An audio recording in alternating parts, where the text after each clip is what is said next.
Hello friends, welcome to Bharati's kitchen. ఈ వీడియోలో చాలా టేస్టీగా ఇన్స్టెంట్గా ప్రిపేర్ చేసుకోగలిగే బ్రేక్ఫాస్ట్ రెసిపీని మీతో షేర్ చేసుకోబోతున్నాను. ఇది పాతకాలం రెసిపీ అండి. దీన్ని ఉప్పుడు పిండి అని అంటారు. క్విక్గా మీరు లంచ్ బాక్స్లో కానీ లేదంటే బ్రేక్ఫాస్ట్లో కానీ ప్రిపేర్ చేయాలి అనుకున్నప్పుడు ఈ రెసిపీ చాలా మంచి ఆప్షన్ అవుతుంది. ఈ రెసిపీ పొడిపొళ్ళాడుతూ చాలా టేస్టీగా ఉంటుంది. ఈ ఉప్పుడు పిండిని చింతపండు వేసి ప్రిపేర్ చేసుకోవచ్చు, అలానే నిమ్మకాయతో కూడా ప్రిపేర్ చేసుకుంటారండి. ఈ వీడియోలో నేను ఉప్పుడు పిండిని చింతపండుతో ఎలా ప్రిపేర్ చేసుకోవాలో చూపిస్తానండి. తర్వాత వీడియోలో నిమ్మకాయతో ఎలా ప్రిపేర్ చేసుకోవాలో కూడా చూపిస్తాను. సో ఈ రెసిపీని ఎలా ప్రిపేర్ చేసుకోవాలో ఇప్పుడు చూపిస్తాను. లేట్ చేయకుండా రెసిపీని స్టార్ట్ చేసేద్దాము. ఫస్ట్ ఈ రెసిపీ కోసం ఒక ప్యాన్లో 2 కప్స్ వరకు వాటర్ని వేసుకోవాలి.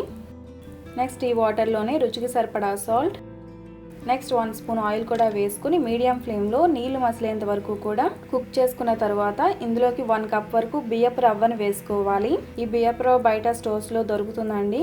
ఈ బియ్యపు రవ్వని 1 కప్ వరకు వేసుకోవాలి. వాటర్ ఎంతైతే తీసుకున్నారో అందులో సగం ఈ రవ్వని తీసుకోవాలి. అప్పుడే మీకు పర్ఫెక్ట్గా ఈ రవ్వ అనేది పొడిపొళ్ళాడుతూ ఉడుకుతుంది. సో రవ్వ వేసుకున్న తర్వాత వెంటనే స్టవ్ని లో ఫ్లేమ్లోకి టర్న్ చేసుకుని కంటిన్యూస్గా ఇలా మిక్స్ చేస్తూనే ఉండాలి. ఇది ఇలా కొద్దిగా చిక్కబడిన తర్వాత మూత పెట్టి కుక్ చేసుకోవాలి. ఇది 5 to 8 మినిట్స్లోనే కుక్ అయిపోతుందండి. మధ్యలో ఒకసారి ఇలా మిక్స్ చేసుకోవాలి.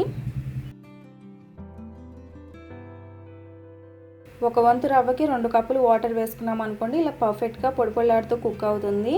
ఇలా కుక్ చేసుకున్న తర్వాత స్టవ్ ఆఫ్ చేసుకుని మూత పెట్టి 5 to 10 మినిట్స్ వరకు పక్కన పెట్టేసుకోవాలి. నెక్స్ట్ 5 to 10 మినిట్స్ తర్వాత ఈ రవ్వను ఒక బౌల్లోకి ట్రాన్స్ఫర్ చేసుకుని ఇందులో 1/4 టీ స్పూన్ పసుపును కూడా వేసుకుని పసుపు బాగా కలిసేంత వరకు కూడా బాగా మిక్స్ చేసుకోవాలి. సో పసుపు అంతా కూడా ఇలా రవ్వలో బాగా కలిసిన తర్వాత మనం దీనికోసం పోపుని ప్రిపేర్ చేసుకోవాలి. తాలింపు కోసం ఒక ప్యాన్లో 3 టేబుల్ స్పూన్స్ వరకు ఆయిల్ని వేసుకుని ఇందులో 1 స్పూన్ పచ్చిశనగపప్పు, 1/2 స్పూన్ మినప్పప్పు, 1/2 స్పూన్ ఆవాలు, 1/2 స్పూన్ జీలకర్ర, 2 ఎండుమిరపకాయలు, నెక్స్ట్ కొద్దిగా కరివేపాకు, నెక్స్ట్ 2 టేబుల్ స్పూన్స్ వరకు వేరుశనగ గుళ్ళు కూడా వేసుకుని లో ఫ్లేమ్లో కంటిన్యూస్గా ఇలా మిక్స్ చేస్తూనే తాలింపు ఫ్రై అయ్యేంత వరకు కూడా ఫ్రై చేసుకోవాలి. ఇందులో మీకు కావాలి అంటే జీడిపప్పును కూడా వేసి ఫ్రై చేసుకోవచ్చు అండి. జీడిపప్పు కంప్లీట్గా ఆప్షనల్ అనమాట. తాలింపు ఇలా లైట్ గోల్డెన్ కలర్ వచ్చిన తర్వాత ఇందులో చింతపండు గుజ్జుని వేసుకోవాలి. 35 గ్రాముల చింతపండుని తీసుకుని నానబెట్టి దాని నుంచి గుజ్జుని తీసుకుని వేసుకోవాలి. 35 గ్రామ్స్ చింతపండు అంటే మీడియం సైజ్ నిమ్మకాయ సైజ్ అంతా చింతపండుని తీసుకోవాలి. 35 గ్రామ్స్ చింతపండు అయితే మీకు కరెక్ట్గా పులుపు అనేది సరిపోతుందండి. చింతపండు గుజ్జుని బాగా చిక్కగా తీసుకుని ఇలా వేసుకున్న తర్వాత ఇందులో 1/2 ఇంచ్ బెల్లం ముక్క, 1/2 స్పూన్ ఇంగువ, 1/2 స్పూన్లో సగం పసుపు, నెక్స్ట్ రుచికి సరిపడా సాల్ట్ కూడా వేసుకుని ఒకసారి మిక్స్ చేసుకుని మూత పెట్టి లో ఫ్లేమ్లో కుక్ చేసుకోవాలి. సాల్ట్ ఆల్రెడీ రవ్వలో వేసాం కాబట్టి ఇందులో ఎక్కువ వేయాల్సిన అవసరం లేదండి. చింతపండు గుజ్జుకి ఎంతైతే కావాలో అంత మాత్రమే వేసుకోవాలి.